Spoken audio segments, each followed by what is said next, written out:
Okey dah. Suara bunyi double tak? Tak. Jelas kan? Okey. Ya, boleh start ah. Okay, Assalamualaikum dan selamat tengah hari. Yang saya hormati Cikgu Faizuddin dan yang saya kasihi rakan-rakan sekalian. Okay, pertama sekali saya memperkenalkan nama saya. Nama saya Amir Aizat bin Muhammad Ruslan Nizam.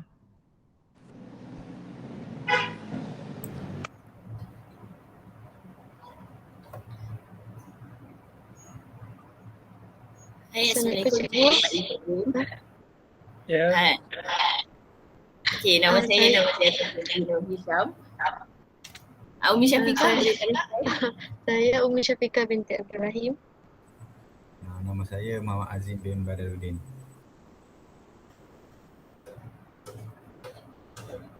Okay, sebelum tu boleh kami tahu sedikit tentang demografi cikgu. Untuk demografi kami cikgu boleh memperkenalkan nama, guru, nama, umur, tahun perkhidmatan, graduan universiti, tempat perkhidmatan, jawatan disandang selain daripada cikgu PJ dan jumlah waktu mengajar. Okey, kejap. Nanti ni kalau saya cakap tak cukup yang diminta tu, tolong beritahu balik. Kalau tak catat, jadi ada yang terlupa lah. Okey. Nama saya Muhammad Faizuddin. Okey, berasal daripada Perak. Okey, berumur 26 tahun. Sikit lagi mungkin 27 kot. Okey. Tahun perkhidmatan baru setahun, lebih kurang setahun 6 bulan. Sebab ni kan, baru lagi 6 bulan mungkin cukup 2 tahun tu. Okay, sebenarnya kalau kat sekolah saya mengajar subjek pendidikan jasmani dan geografi. Ada apa je kena tambah? Okey, yang seterusnya graduan daripada universiti mana? Daripada Universiti Putra Malaysia. Grad pada tahun 2018. Okey, yang sedia kita 19. tahu dari batch mana? Batch Valiant. Ya, Valiant. Okey, cikgu, untuk jawatan yang disandang selain daripada cikgu PJ. Jawatan yang disandang selain daripada PJ? Ya. Okey, di sekolah saya mengajar subjek geografi, jadi di bawah panitia geografi sebagai cikgu akademik biasa, dan untuk pendidikan jasmani sebagai inilah, cikgu pendidikan jasmani.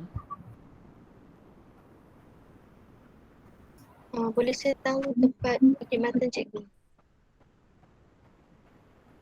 Okey, mengajar di SMK Taman Melawati, Gombak, Selangor.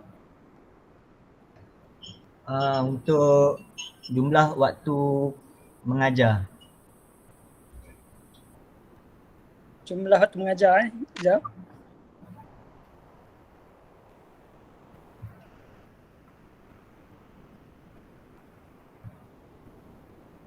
Okey, untuk jumlah waktu mengajar, kalau pendidikan jasmani saya ada mengajar 5 kelas.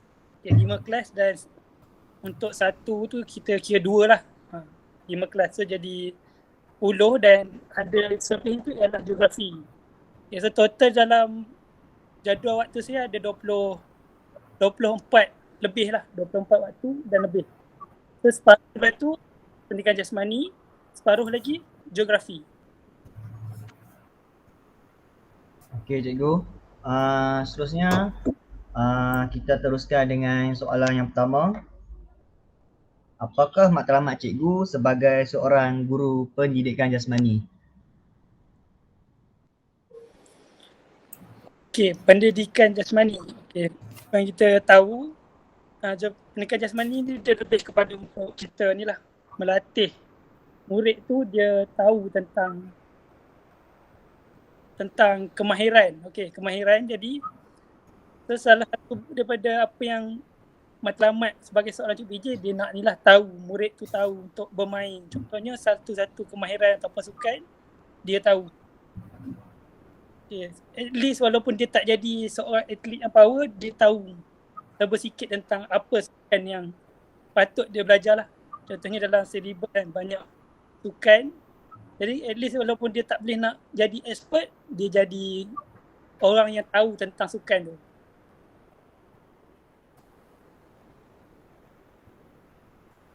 Untuk soalan seterusnya, bagaimana strategi cikgu dalam menarik minat pelajar yang enggan menyertai kelas pendidikan jasmani?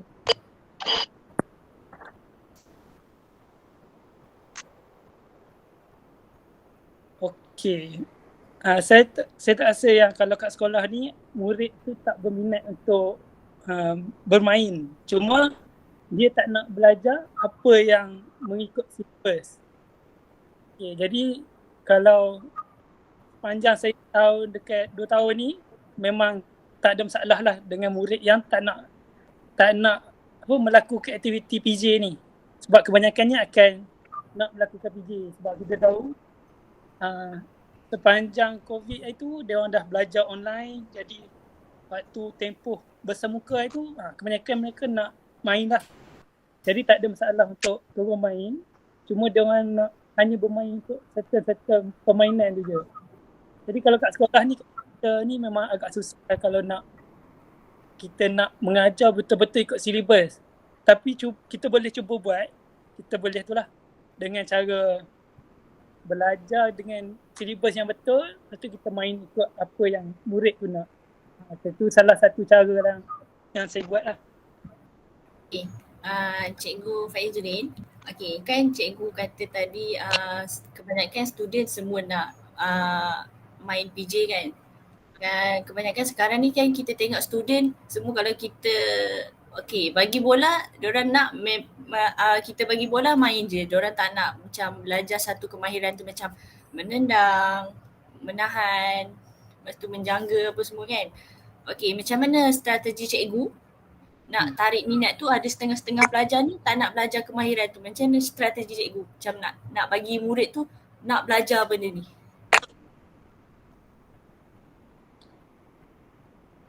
Okay, jadi benda ni kena ada paksaan lah. Dia kalau kita tak ada paksaan, mungkin murid ni dia takkan boleh ikut lah. Tapi kita sendiri sebagai cikgu kena ada kita punya sendirilah. Kita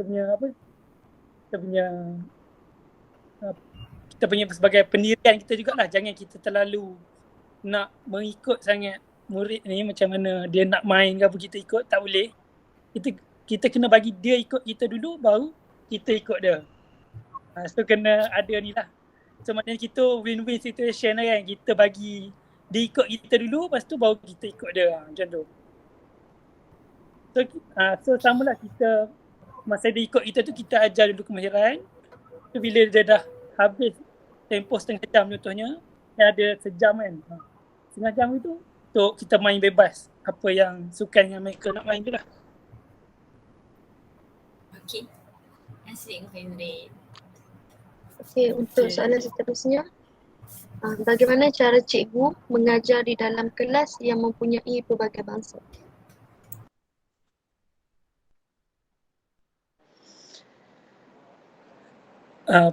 Okey, untuk soalan pelbagai bangsa. Okey, jadi kat sekolah ni dia bagi saya, kalau saya tak dapat nak mengalami sekolah yang betul-betul Melayu, Chinese.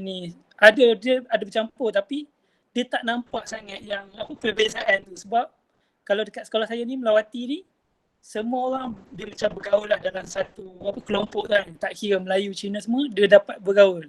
So saya tak mengalami lah kesusahan ataupun payah macam mana nak mengajar pelbagai bangsa tu kan. So saya tak mengalami benda tu.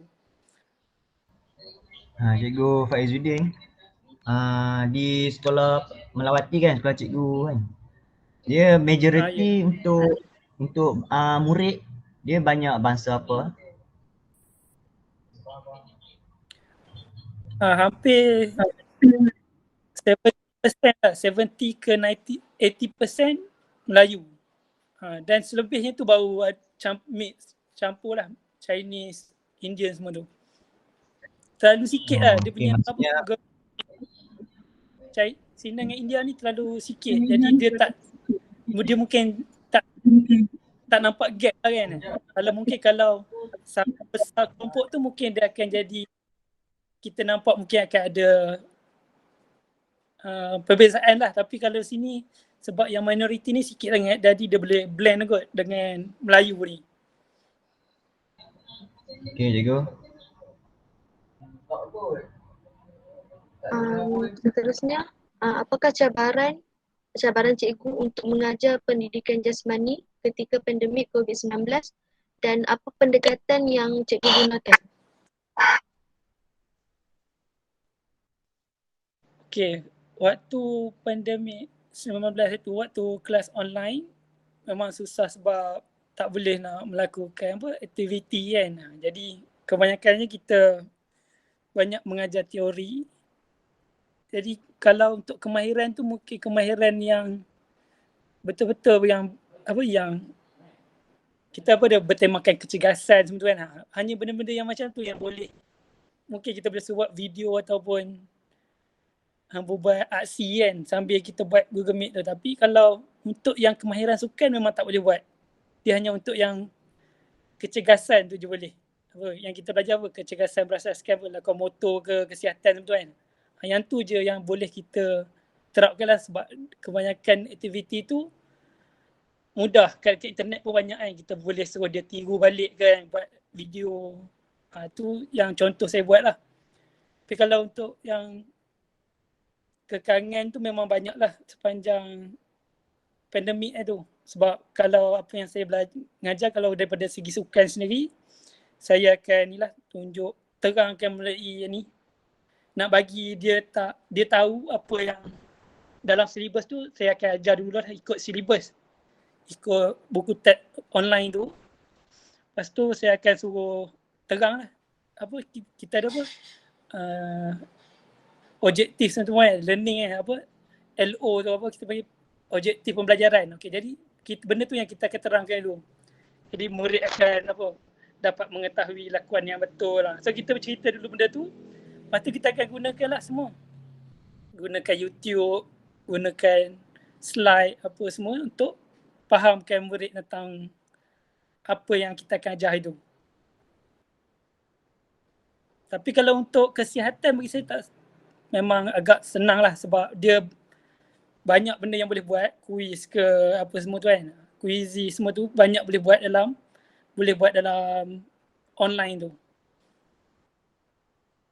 Itu je.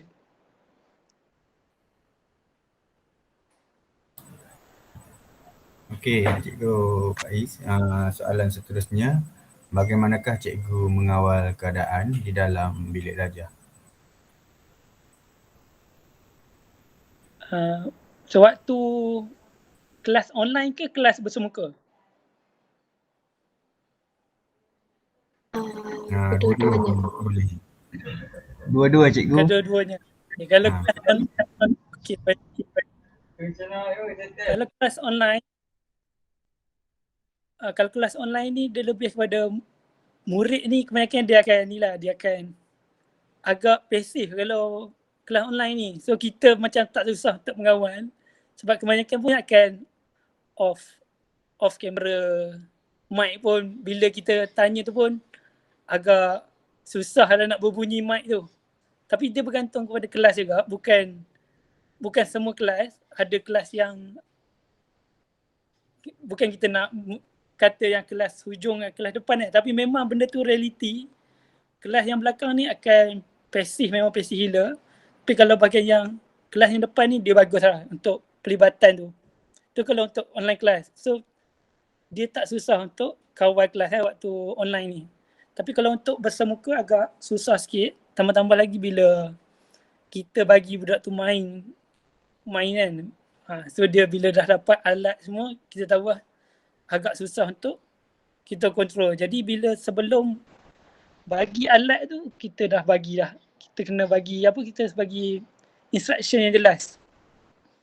Jangan buat apa sebelum cikgu beri arahan. So kita dah bagi dah. Buat apa benda ni.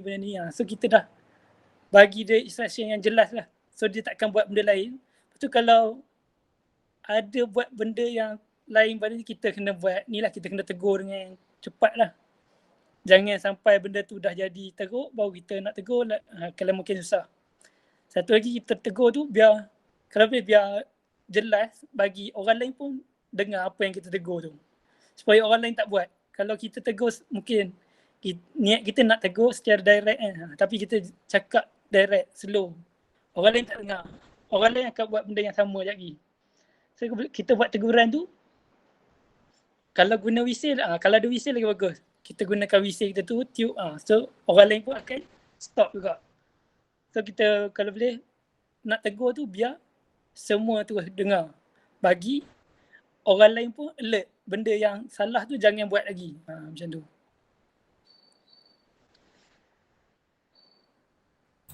Satu itulah, kena tegas lah. Untuk tegas ni kena tegas. Tu je. Jangan bagi murid ni dia lost control baru kita nak control balik. Tu susah lah. Jangan bagi dia lost control dulu baru kita dulu. Baik cikgu, soalan seterusnya, apakah rancangan cikgu dalam usaha penambahbaikan cara pelaksanaan PJK di sekolah pada masa hadapan?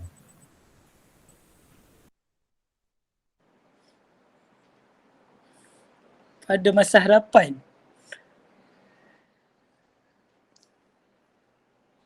Soalan ni agak susah lah bagi saya, macam susah sebab kalau ikutkan kan, apa yang kita nak improve untuk pengajaran kan.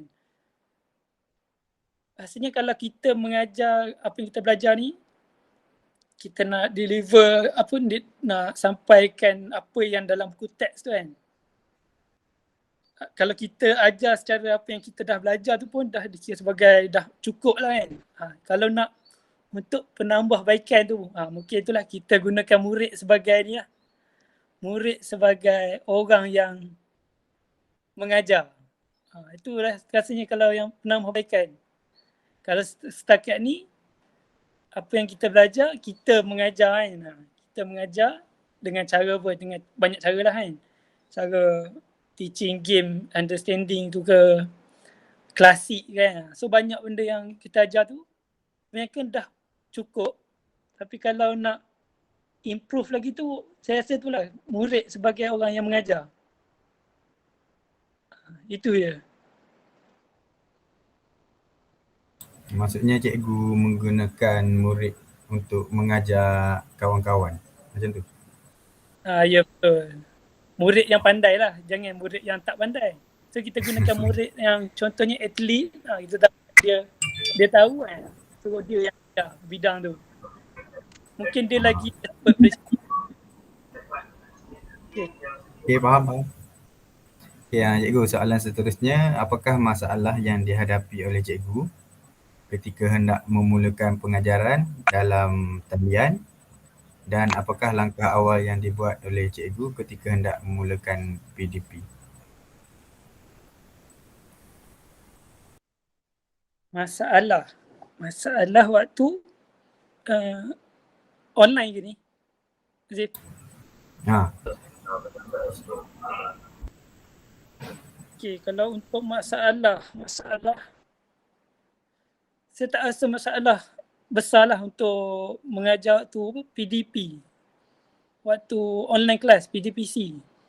Sebabnya benda tu kita hanya perlu on laptop, prepare lah kan, prepare slide, video. Kebanyakannya kita boleh on the spot benda tu. So saya tak rasa macam masalah yang besar lah. Masalahnya cuma untuk murid yang macam cakap je lah, kelas belakang tu yang masalah sekali.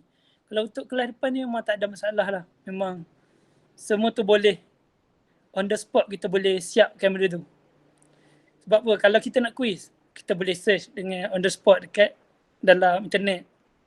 Kalau kita nak video rujukan, kita boleh search on the spot dekat YouTube. So banyak benda yang kita boleh ambil lah kalau waktu online tu. Tapi kalau untuk kelas belakang ni memang kena ada satu benda yang mudah lah untuk dia. Jadi kalau contohnya untuk kelas belakang ni dia tak minat untuk dengar kita bercakap. So kebanyakannya kita hanya bagi pendek je lah. Kita buat kelas juga, tunjuk video apa yang perlu sikit-sikit, lepas tu kita bagi kuis. Tu je kalau kelas belakang. Tapi kalau kelas depan ni, dia orang sendiri pun terlibat. Boleh ada discussion semua kalau kelas depan ni. Itu je lah. Cikgu Faizuddin, tadi kan cikgu ada cakap untuk kelas online, pelibatan pelajar tak ada masalah kan. Jadi sebelum ni kan saya adalah saya dengar yang bahawa kata yang kelas online ibu bapa juga dia turut terlibat dalam kelas masa cikgu mengajar. Cikgu Faizuddin pernah mengalami tak? Okay. Untuk parent ni kan, saya tak rasa yang sekolah menengah ni parent dia terlibat. Sebabnya dah besar, dia dah pandai, semua murid ni dia dah pandai gunakan gadget tu sendiri. Rasanya tu untuk sekolah rendah tu. Sekolah rendah memang parent akan ada lah kat sebelah. Sebab tahun 1, tahun 2 kan, mereka ni tak tahu lagi nak gunakan device tu je. Mungkin akan ada parent dekat sebelah. So akan adalah bunyi suara-suara tu. Parent bantu. Kalau menengah ni memang tak ada masalah lah. Cuma dia malas tu je. Okay, Cikgu Izzuddin. Kan yang kita tahu kat semua student kita takkan ada yang ada line, ada yang ada line, ada yang tak ada line. So macam mana Cikgu Izzuddin mengatasi masalah yang murid yang tak ada line tu? Kan kita bagi aktiviti dalam, contohnya kita buat dalam Google Meet kan. Kita bagi aktiviti dan pelajar kena buat. So yang student yang tak ada line ni macam mana kita nak buat?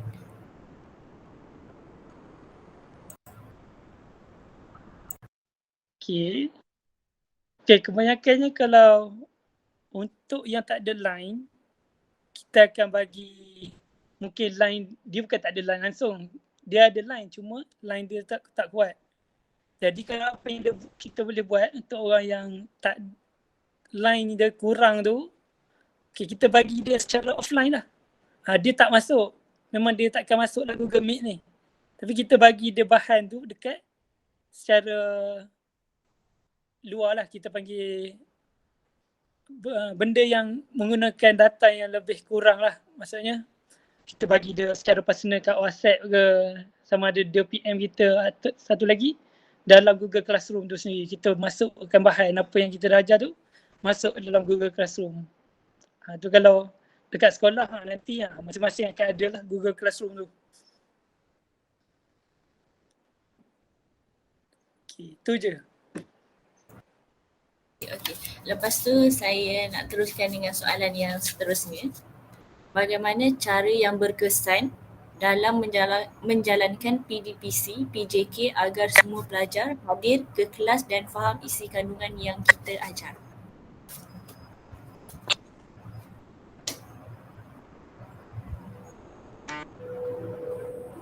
Okay.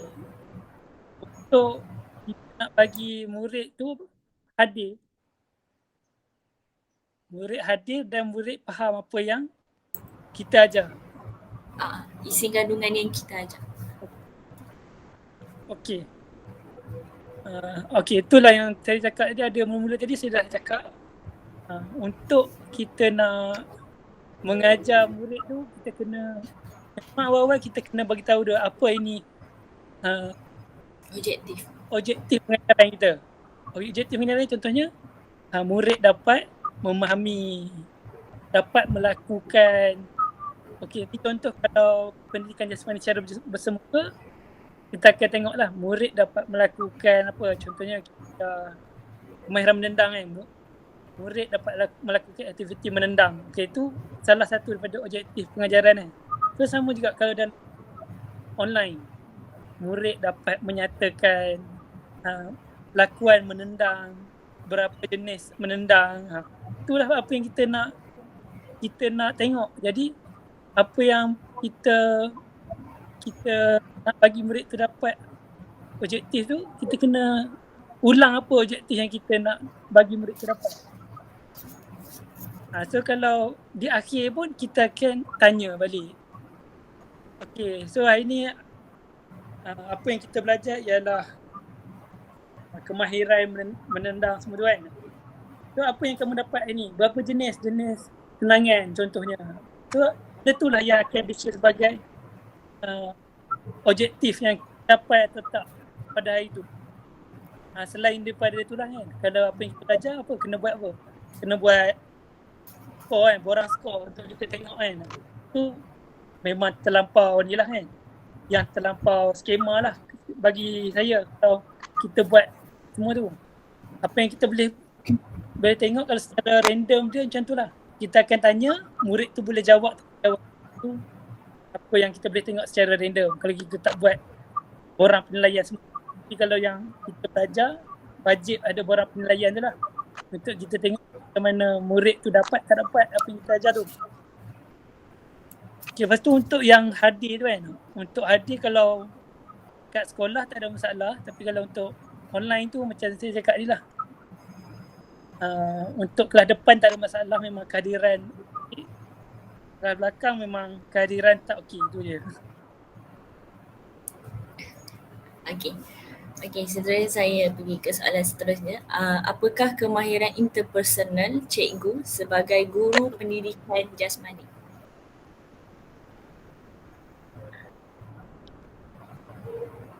Okey. Kalau kita tahu kan, cikgu PJ, dia ada satu karakter. Ada karakter ataupun aura kita sebut untuk dengan murid ni. Sebab kebanyakannya murid akan selesa dengan PJ sebab dengan cara kita yang relax. So, macam saya sendiri, kalau gaya saya sendiri, saya jenis yang suka menegur, jenis apa lagi, mudah didekati lah. Maksudnya kita bukan jenis terlampau, kita boleh bersembang dengan budak. Tu ialah satu kemahiran yang ada pada kita. Kalau cikgu PJ ni, benda tu yang paling ketara sebab tu murid kan cikgu PJ ni. Tapi dia bukan cikgu PJ je, cikgu lain pun sama je. Cuma cara kita untuk approach budak, kita dengan budak, itulah yang membuatkan budak tu akan selesa dengan seorang-seorang tu, seorang-seorang cikgu. Okey, ini adalah soalan yang terakhir. Berikan pandangan tentang isu guru di zaman ibu bapa murid, bagaimana untuk mengelaknya. Macam kita tahu sekarang isu ibu bapa sama guru ni kan banyak kan.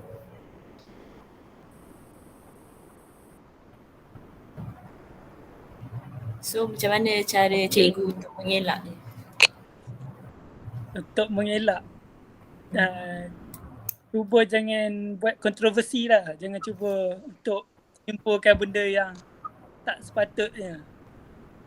Dia kebanyakannya berlaku ni bukan kalau konteks cikgu PJ tu mungkin pengajaran kita kan.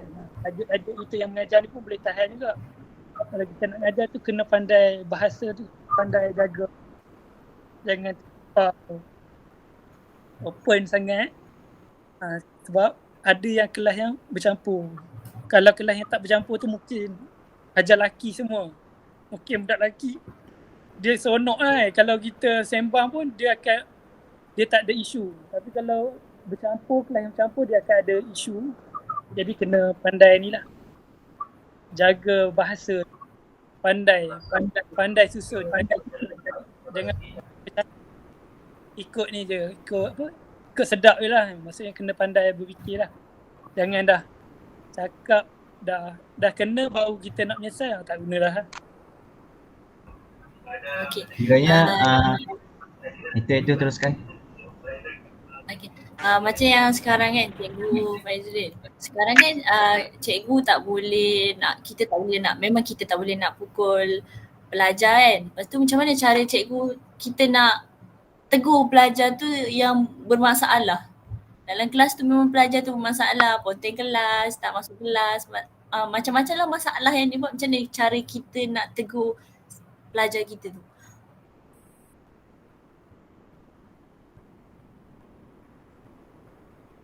Tak ada lagi yang teruk sampai macam tu. Tapi kalau untuk murid yang degil, yang nakal, kita boleh, kalau dalam kelas ni, selalunya kita boleh denda dalam ni lah. Kalau waktu PJ tu boleh denda macam dalam bentuk exercise.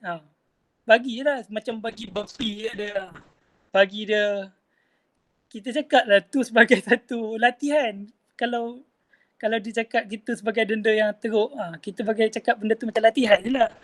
So benda tu macam tak nampak sangat, tapi kalau rotan ke apa semua tu tak pernah lagi setakat ni. Itu je. Maksudnya cikgu lebih suka menasihati ataupun lebih suka menegur lah daripada kita sentuh budak tu. Tapi untuk yang cikgu cakap untuk bagi denda macam burpee, push up tu, saya rasa benda tu benda yang positif lah bagi seorang cikgu. Saya sokong. Betul, dia kalau dalam PJ, kalau waktu PJ dia jadi macam satu tu benda tu macam satu exercise lah. Tapi kalau waktu di luar PJ, benda tu macam denda yang agak teruk lah. Kalau waktu PJ, benda tu jadi macam denda yang kan, macam tu lah.